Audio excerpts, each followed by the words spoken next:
nothing. Thanks for nothing, Mark. That's great. Oh, man. All right, there's a little clicker here somewhere. It's funny, this is the first, I'm not on Twitter a lot, so it's the first time I actually realized that it looks like play grind builders. No wonder we're beginning all those weird messages. Sorry, and I literally was threatened about, It's okay. Is it okay if I'm off the stage? Yeah. I have to decide. You did, okay. And Mark said that the big magic trick of today would be if I talked over 25 minutes, he was gonna make me disappear, so I have to go fast. These guys, these young fellas are soothsayers. They perform magic tricks in Herat, which is in eastern Afghanistan. We're going to come back to why this is a bit meaningful to me. That are actually, you rub the head of the budgie, it picks out a card, it drops the card, and whatever it says is your future. And in this case, they said, my future was that a part of me would always remain in Afghanistan, which when you're in Afghanistan sounds very ominous. When you're not in Afghanistan is actually very true.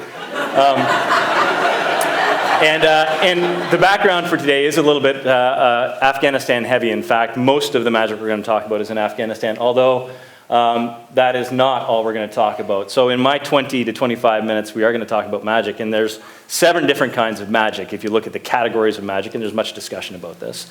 And they're right there, illusion, production, escapology, blah, blah, blah. But my magic trick today is to convince you all that there is one fundamental force in the universe that is more magical than all the others, and it's the power of play. And we're going to start back with these guys, because these guys get it. They know that what they're doing is actually just a ton of fun. And even though they make a few pennies doing it, their life is fundamentally changed by the fact that they get to play and enjoy life, which is very rare in Afghanistan. So Playground Builders is who we are. The other little tidbit I'll give you is that I am simply the magician's apprentice. This guy behind me, Keith Reynolds, started Playground Builders in 2006 from his kitchen table. That's actually the view. And what he realized was that he had to share this. He lived in this natural playground called Whistler. He looked at that every day. He had managed to make some money, so he was able to retire fairly young. And he had spent 30 years traveling in the Middle East and was despondent about the fact that what we're told and what actually happens there is very fundamentally different. So the first magical trick we're going to talk about is the power of illusion, because we are not what we appear as playground builders. Keith is a guy who is willing to haul 150 pounds winter boots, and he only weighs 120 pounds, by the way, off to Afghanistan, and he does that on a regular basis.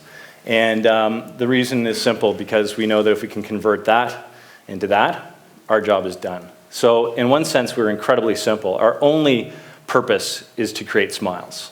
That's what we do. That's why we do this. And we use an incredibly tricky and simple thing called a playground to do that. And the reason why it's tricky and simple will become evident as we go through this. Now, we started off actually in the Palestinian territories. We built in the West Bank and Gaza, and from there we made relationships that allowed us to get into Baghdad. We built a bunch in Baghdad, and it was probably our most successful project, because after 21 playgrounds, the Ministry of Education saw the importance of play and began building them at schools themselves. So we walked away from Baghdad. If we can, in the next few years, we'll probably go back into Baghdad because it has deteriorated so much. But Afghanistan deserves playgrounds, and I'll show you why. This is the remnants of 30-odd years of war after a period of decades of peace in the 50s, 60s, and 70s. It's been in a constant state of deterioration.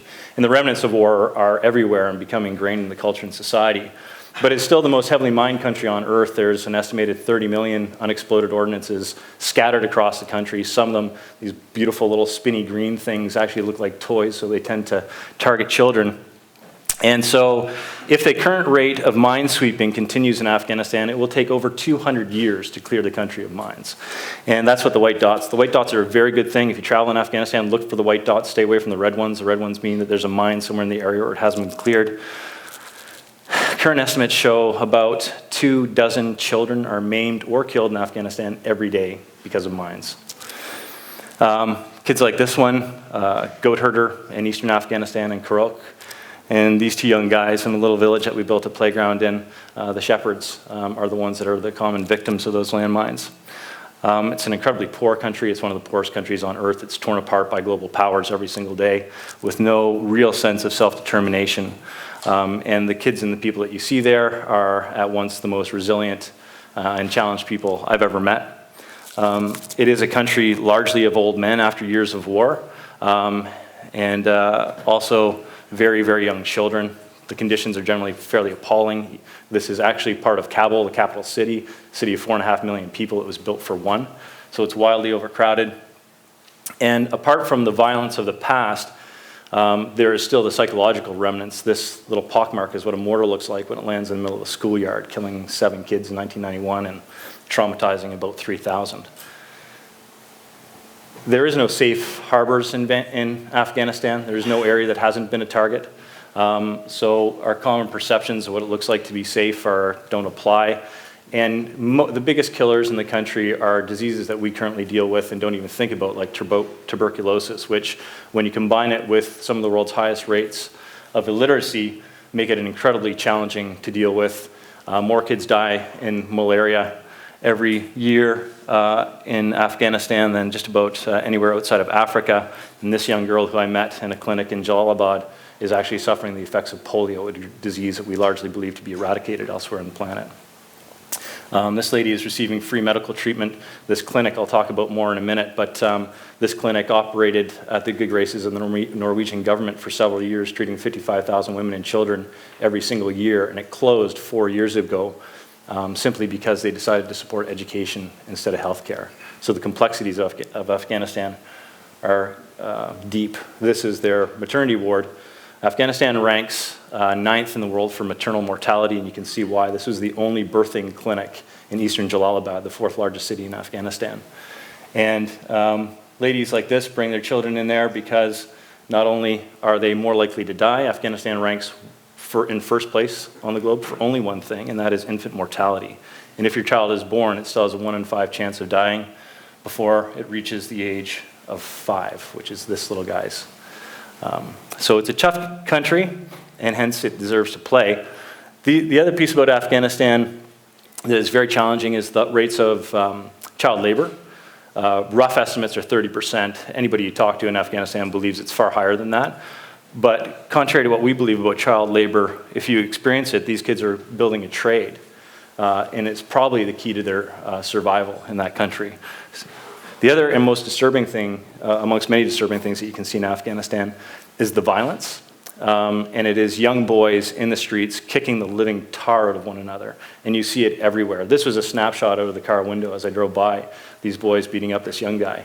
And of course, there's women's rights issues in Afghanistan. It is certainly one of the hearts of darkness on this planet when it comes to being a woman. These pictures are taken in Kabul, which actually I do a burqa count. In Kabul, my last trip there, roughly half the women were wearing burqas. When you go to eastern Afghanistan or western Afghanistan, let alone into the south, you see that approach 100%. And in Jalalabad, where we built this playground, Jalalabad was one of the last cities to fall to the Taliban because they embraced the Taliban. They let us build the playground, but they made sure that we took the teeter-totters out and we moved them to another playground, but they were fearful that the teeter-totters would interfere with the girls' virginity, so they had to come out. So you run into sort of old cultural norms like that. And probably this is a beautiful picture of a very sad state of affairs. I think the greatest indication of the lack of human rights in women's rights in Afghanistan is the fact that in this province, Herat, on average 6 women a month choose to exit abusive relationships by setting themselves on fire. And these boys are two things. They're, one, the orphans of those ladies, and they're also the orphans of women who are in prison simply because they chose to leave those relationships by walking away. They get accused of adultery, and into prison they go. So all that to be said, it is also the grand illusion of Afghanistan. It's 33 million people, so it's the same population of us. Afghanistan is Canada. Is that it's also just nothing but darkness.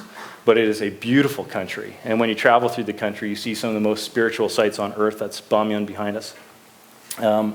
And also incredible acts of compassion everywhere. People embracing one another because they have nothing else to embrace.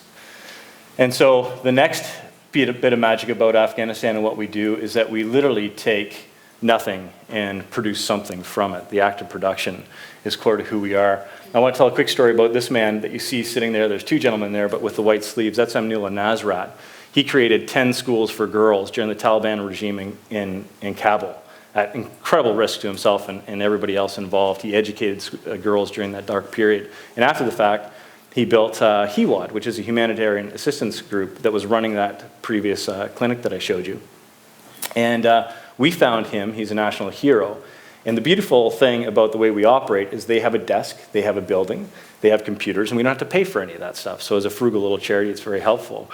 The beautiful part about Amnulo, he's like, well, I'm going to start this organization. It's going to need a building. And if I'm going to have a building, there's all these orphans around. I might as well turn it into an orphanage. And if I'm going to turn it into an orphanage, I'm going to turn it into a Montessori school.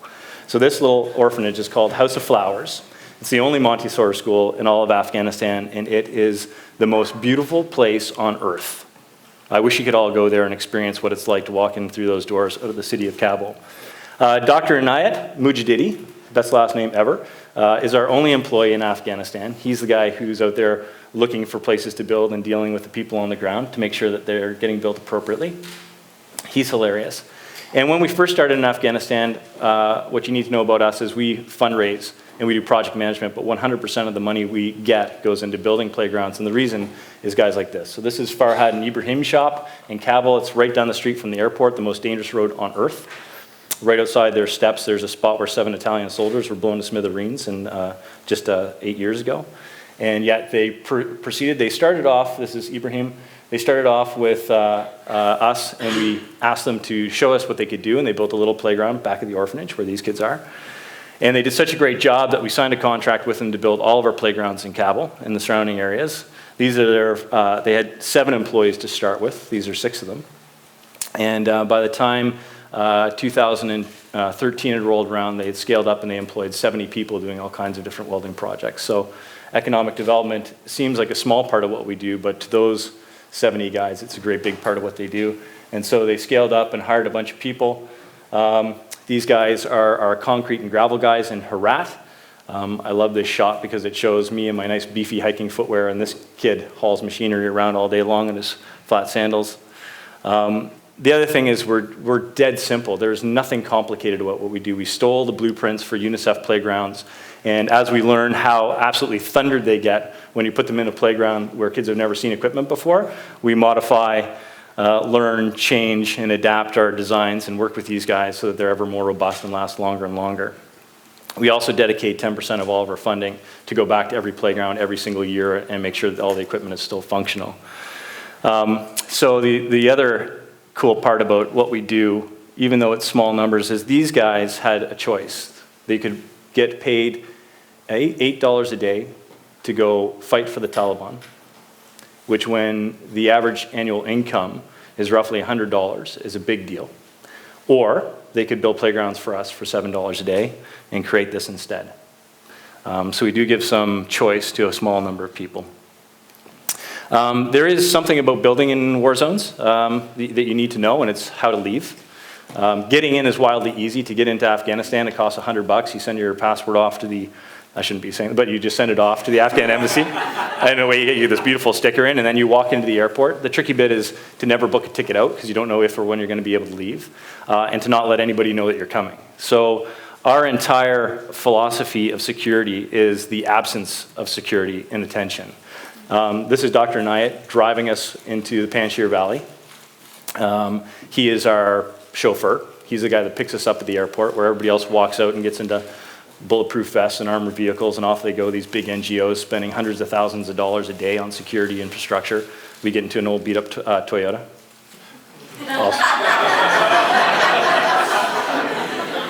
Still runs perfectly, by the way. This is our security detail. They may look familiar. That's not Benicio del Toro, that's Farhad's brother, our welder. And the biggest security you've got is the fact that their mitts are the size of baseball gloves. This is us heading through the Gorban Valley. We're about half an hour, the reason why we're smiling is we're about half an hour past the village, where the month before we were there, 2 UN workers were pulled from their vehicles and killed. And we had a very scary incident where we got stuck in the village market, but it all turned out well, so we're smiling. We have permission. We're not actually a registered charity in Afghanistan. So again, we go under the radar, but we do have permission from all the agencies we need to do work. So this is the head of the Department of Education for Afghanistan. This guy is the head of education for the region around Kabul, who gave us carte blanche to go into any school we wanted to build. This gentleman is a general. He's one of the highest ranking officials in the Afghan army, and he runs all the prisons in eastern Iraq. Eastern Afghanistan. He's a great guy to know. If you ever want to get out of situations like this is the prison in Herat, which is a fascinating place.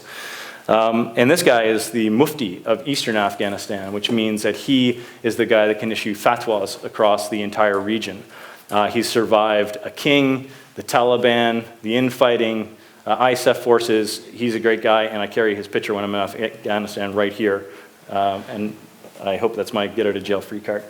And when he says, hey, could you build a playground for these 1,500 orphans just down the street, the first thing you do is build a playground for 1,500 orphans just down the street.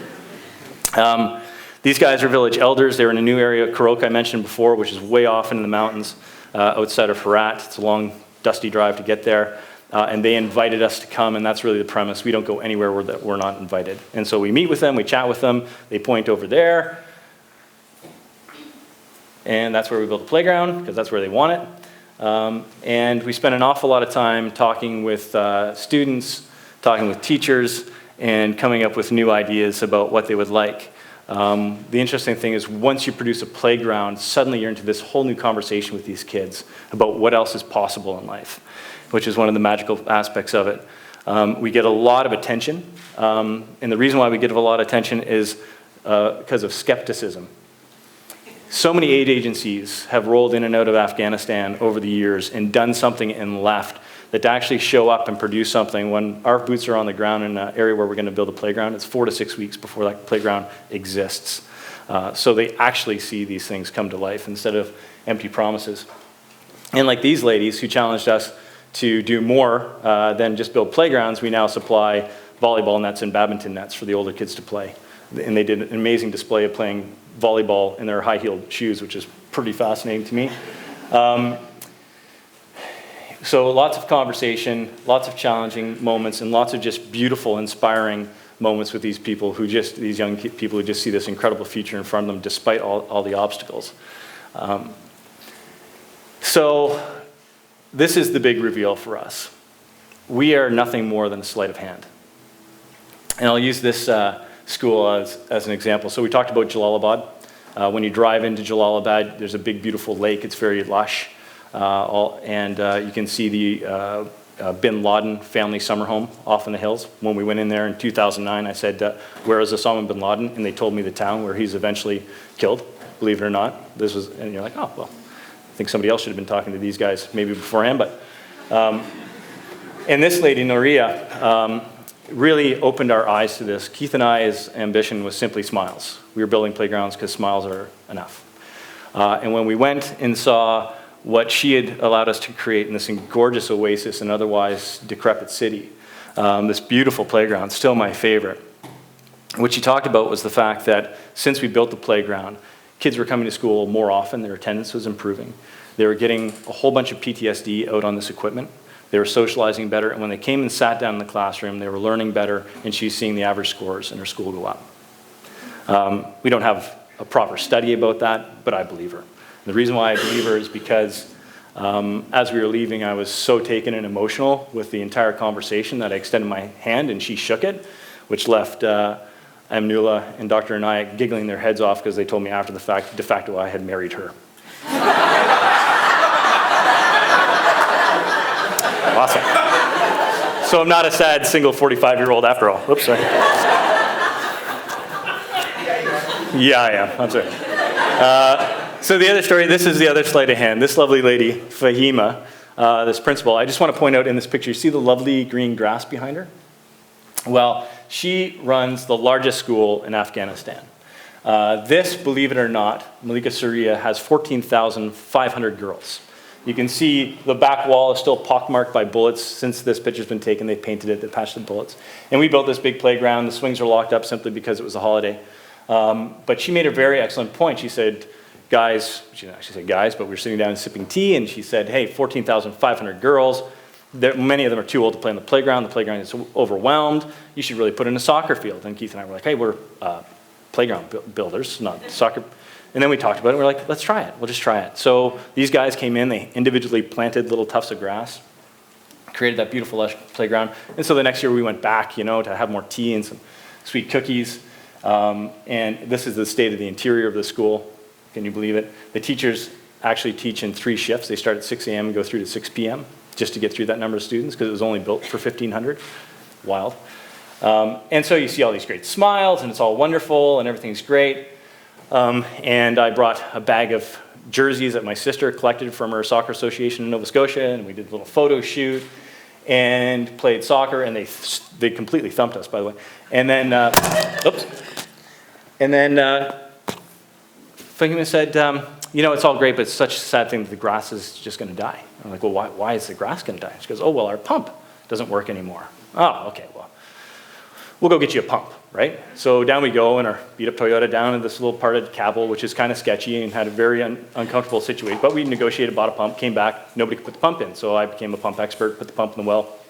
And then she goes, yes, but you know, now we don't have a pipe to get the water from to the back down. Somewhere I've got a photo of these reams, 300 meters of piping stacked on top of this car, tied down with rope. And back we went, we got there, and she goes, well, this is great. And she had her little school caretaker beside, he's about this tall, little fella. And she goes, yes, but now the girls won't be able to play because the grass will grow too long.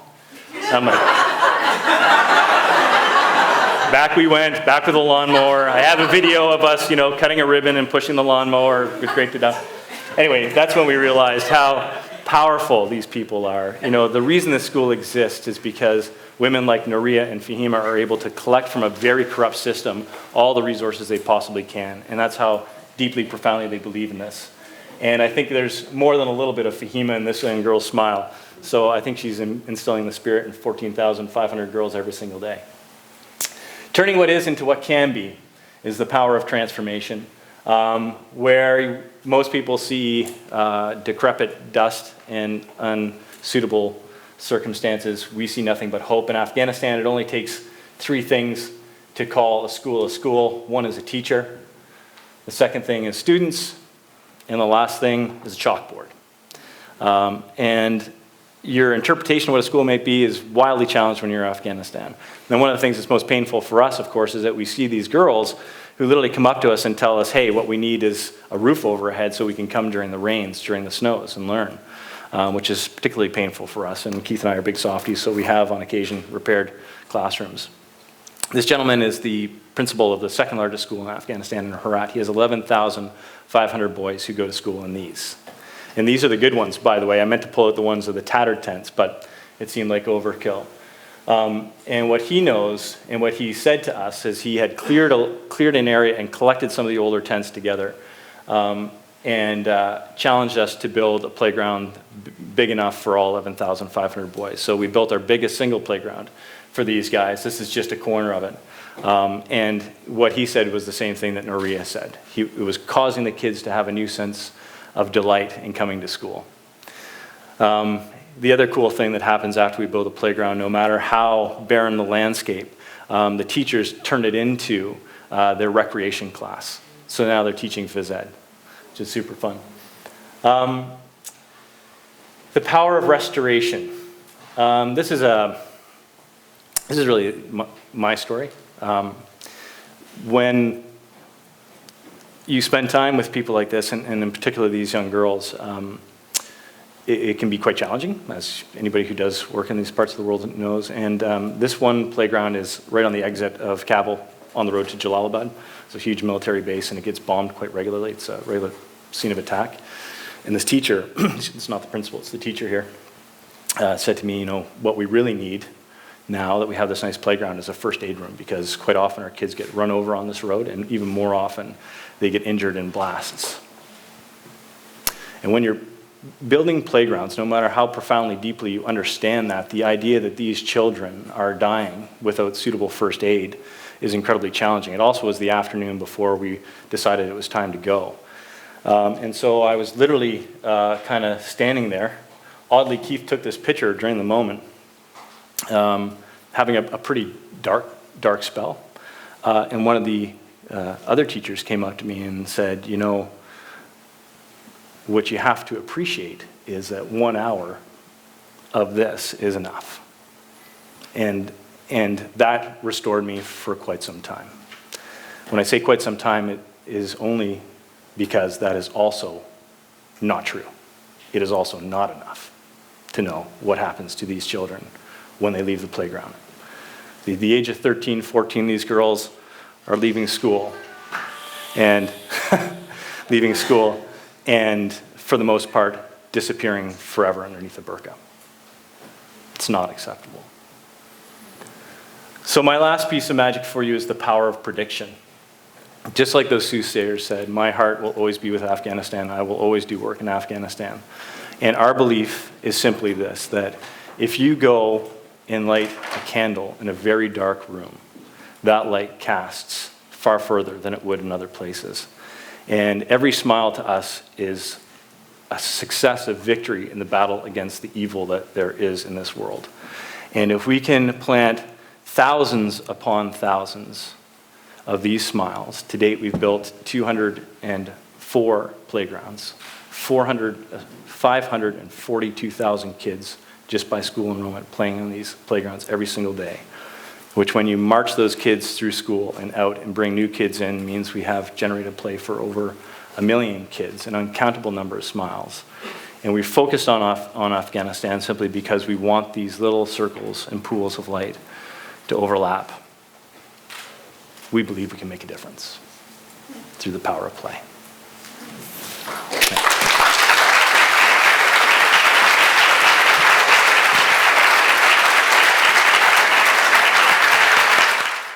And let's have a conversation.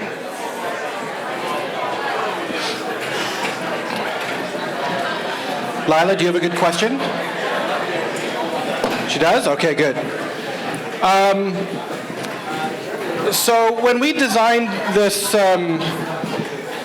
this format, the idea, we didn't want this to be necessarily a networking event, but we wanted to root it in sort of dialogue, and so this idea of having you guys talk to each other about what you heard before we maybe ask some tough questions of the speaker is our approach, and I like it quite a bit. I'm going to ask the first question, if that's cool. Do I have a choice? No. You do not have a choice. You are mine. As genuinely impressive, I don't know why I'm getting buzzed, as genuinely impressive as what you do is, I was struck with the notion that you're doing it elsewhere when we have problems in our backyard.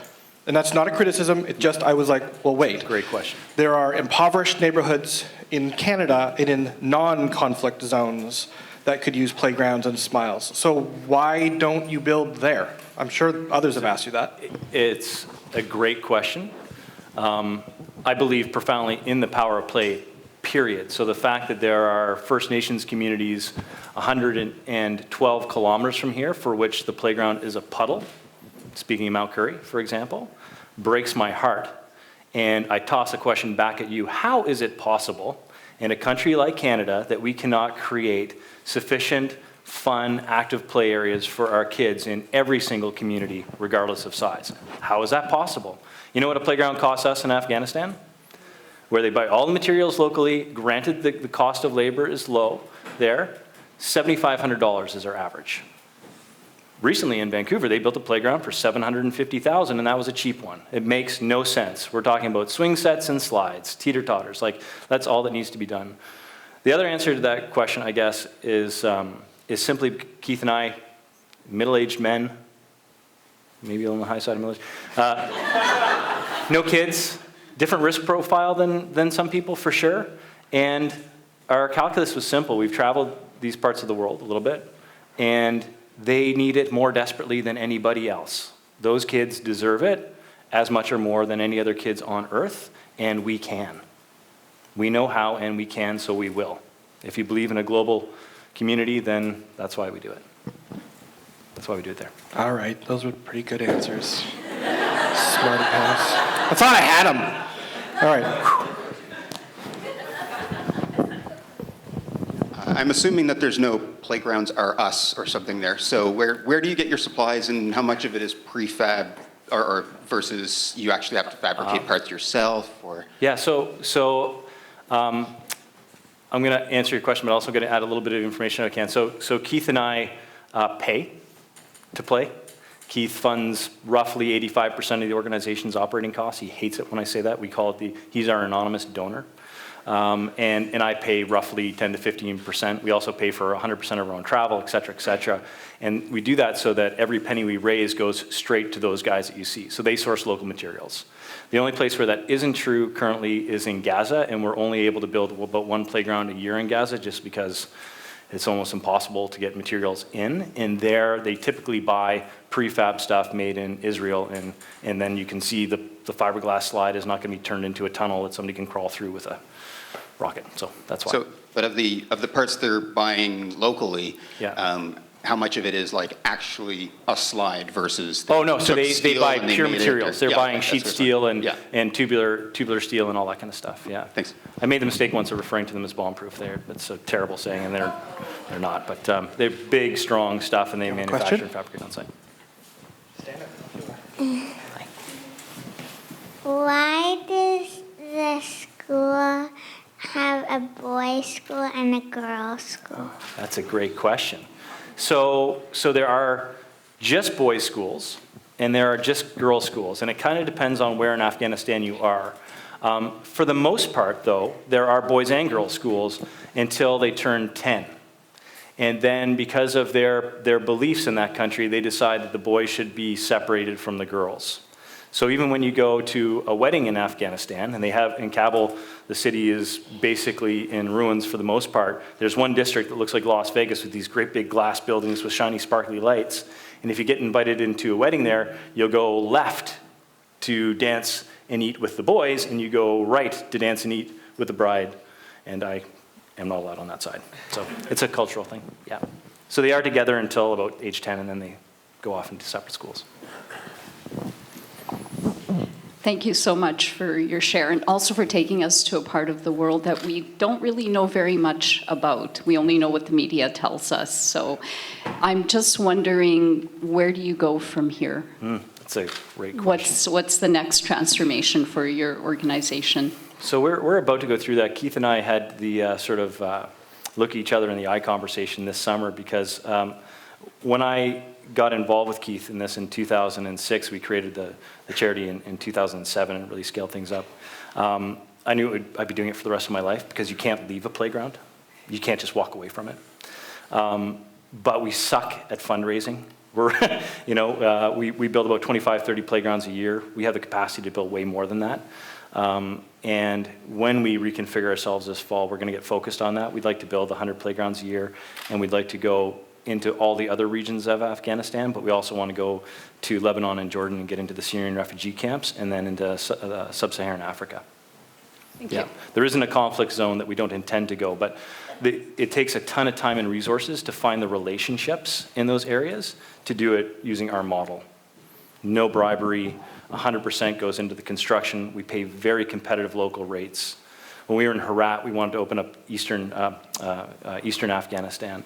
We met with 24 outfits that could build playgrounds, and the first one that walked through our door had just finished an American military contract. And they were like, okay, we can do that for you. It'll be about 800,000 a piece. And we're like, 800,000 AFs? No, we're building them for like 250,000 AFs. It's about a 50 AF to $1 exchange rate. And he's like, no, American. And we're like, oh no. Like, yeah, see you later. Yeah. So. Thank you for sharing that story. It was very well said. My question is, have you encountered burnout, and how have you dealt with it, if you had, in this line of work? Yeah, so that moment that I shared, which still resonates with me, because I wake up almost once a week to a 4:30 a.m. email from Dr. Anayat showing either bare land that's going to be a playground in process. He also recently discovered social media, so some ridiculous video. And my favorites are completed playground pictures. And that's all I need. There's nothing altruistic in this for me at all. It is all about that. I read the news way too much. At least once a year, I have to shut off my phone for a week and not read the news. And I find my cup of hope gets depleted in the intervening days, and then I surround myself with people like Mark and other people that are doing good work in this world, and that's when it bounces back up. But it can happen. Hi, Kirby. Thanks so much. We were curious as a group, how did the first conversation start that resulted in the first playground that you built? Because you land at the airport. Yeah. Where do you even begin? So the first playground was Keith on his own. He was working for the Red Crescent during the Intifada and the second Intifada, doing first aid work. And he was literally walking home one night exhausted from in Jenin refugee camp and passed a bunch of kids playing in the rubble of what would have been their former house. And just up the street, there was this bunch of young guys sitting right beside an arc welder, smoking cigarettes, not doing anything. And he just got thinking about it. That night, he literally went online and found the UNICEF playground format. I've got a picture of it, which is the most simple swing set you've ever seen. And he went back and talked to these guys, could you build this? I said, yes, you could build it. And then he went back to the spot, talked to some people who were in the Red Crescent. They gave him a place to build it. He paid them. They built one. They started busing kids in. So we went back and built a second one and came back from that trip. And we went out and drank a bottle of wine. And suddenly, Playground Builders came out of it. It is entirely relationship-based. Like I said, it was the relationships there that took us to Baghdad. It was the connections that we got to Amnula in Afghanistan that caused us to go there. And off we go. Thanks. So you do great work. I just wanted to say that. I like how you go in and hire locals, listen to the community, work with the ministries of education. I'm assuming that flying under the radar is an active choice, and there's a certain scale where that's not possible. You had alluded to Red Crescent and some of the larger NGOs that have bulletproof vests and stuff like that. For you, you had mentioned potentially doing 100 playgrounds a year. What's the scale for you where that's the sweet spot, and how do you intend on sort of maintaining that level of discretion, I guess, to do what you need to do? I have no idea. So Keith was doing a lot of media before, and now I do it. If you go to our website, which just got hacked a month ago, so I apologize. If you go to our website now, we're actually rebuilding it. If you went to it before, you would have seen very little information about location. I actually don't share names of schools, names of people, and actual locations. So you'll see me on Facebook saying, another playground in eastern Afghanistan. We have been directly threatened. There is a bounty on Keith's head in Iraq, likely in Afghanistan as well. The letter that we received 24 months ago was dropped off at Dr. Anayat's second house. And it said this, it said, we have authorized our jihadist army to take full reprisal against you and your family for your association with Westerners, basically. So we said, what do you want to do? You want to stop? And he said, no, of course not. I live in Afghanistan. I will likely die in a car accident. I do good work, and nothing can stop me from doing it. As we scale up, we will probably have to announce ourselves in these countries, but we're looking at models where we don't.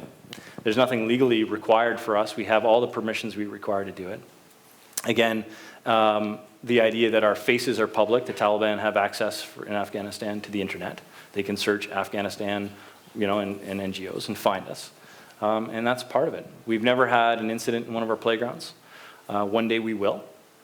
And we'll have to wrestle with our conscience around that. The weight of the good versus the weight of the bad. And, no good deed goes unpunished. And we're ready for the punishment that will come along with this. It's just part of doing it, but we believe in it profoundly. So. Hi. Thank you for sharing. Our group here was so impressed and moved by what you do. Thank you. We were trying to figure out how we can help in our own small way, because that's the other side of the country. Mm-hmm. I'm sure everyone's kind of thinking, how can we help? Can we contribute some dollars? Can we do anything? Is there anything we can do? Are you volunteering to set up a Kickstarter campaign? Yeah, Keith and I, we really do stink at the fundraising. We've got a couple of corporate donors that are helping us out. Part of the model that needs to change right now is, Keith is fairly well-to-do, but at a certain point, if we scale up, he and I aren't going to be able to afford the operating costs. So we're looking for a corporate partner that's willing to come in and pay for brochures and website development and, a few things like that. We'll always pay for our own travel and expenses and things like that. So we need help there, but really it's money at this point. Keith pays, again, in the same ratio. We're about to hire our first executive director, our first real one, on a part-time basis to help us out to do fundraising and communications and stuff like that. I have a practical question then. Yeah. First for the audience. How many people here would give $5 to playgrounders? This was not planned. Hands up. It just occurred to me how terrible that was, because if you're sitting there going, no. Yeah, that's the audience. Get out! You obviously have, I'm sorry, I've never donated money to playgrounders. I feel terrible admitting that. It never even occurred to me. And I bet you a lot of people go through life and they forget that, oh yeah, I can stop and make a donation. Yeah. There's a donation path on your site? Yeah, that works on our website. Can I have everyone's permission? I made sure that. If I email, you're all on the event list, can I send that link out just as a simple email? Is that cool? And then we all put $5 and we just raised what? What's $5 times 200 people? $250 for a slide, by the way. $250 buys a slide. Yeah, so. We could $1 throw that. We'd buy 4 slides. Okay. Well, for my birthday, I donated $500, so if anybody wants to match that, okay? Thank you, Jax. So I believe in your work, and I will continue to support it. I know academics are pretty much useless, and we live in our heads, but what about research? I know that you've been established for almost 10 years, and I think the work you're doing is fantastic, but I also think that as the intellectual side of me says, we should get something going and really look at the impact that these are making, especially when children have the right to play, and the UN Charters sets that for us. So where are you at with the research on it? We have only dabbled and talked about it. We're so production oriented. But I know that it doesn't carry the same weight when I sit up here and say, Noria says that our kids are coming to school more often. And Noria, that's good, that's anecdotal, but it doesn't bear the same weight as in these schools where there was no playground and now there is. This is the result. And I think that is a next step for us down the road. Yeah, right now we just want to build playgrounds. We believe it and we're ready to do it. But I mean, there is an immense volume of research now being done around the effects of play on children, and even more so the results in Western society of the absence of active play, like too constrained, too controlled play. Kids are spraining their ankles undoubtedly in our playgrounds as well, and that happens. But in the act of that, you see this beautiful socialization, particularly between boys and girls, that wouldn't typically happen otherwise. And I think it's really important. But I think you're offering there maybe for. There will be logistical challenges to doing longitudinal studies in Afghanistan and Iraq, but yeah. Okay, I have 2 questions. One regarding your funding issues. Have you guys ever looked at switching from charity to social enterprise model and partnering with those lucrative playground producers, or No. getting some kind of kickback from that? No. That could be an option. Good question. The other thing is, feeding off of what this lady was just talking about with the data, as you're probably aware, measuring the impact or social impact of things is quite difficult. Mm-hmm. But have done some work with an organization that measured the social impact on families who didn't previously have a home and were given a home, and what's the social and emotional impact on that.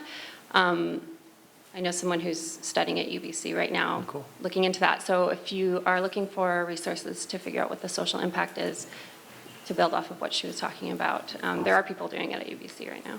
info@playgroundbuilders.org. Okay. Yeah, send that to me. I'm totally interested in that. We have three rules around fundraising, and they're really rough. It's the 3 Gs rules for us. No God, no guns, no government. We don't accept fundraising from religious, military, or governmental organizations. So no Americans then? Mark. He said it, I didn't. He said it, I didn't. Yeah, and the reality of it is that just may increase the risk to the children in the playground, so we don't do it. So. That's all the time we have. Fantastic. Thank you, my friend. Thank you. Thank you Appreciate for having me. Thank you.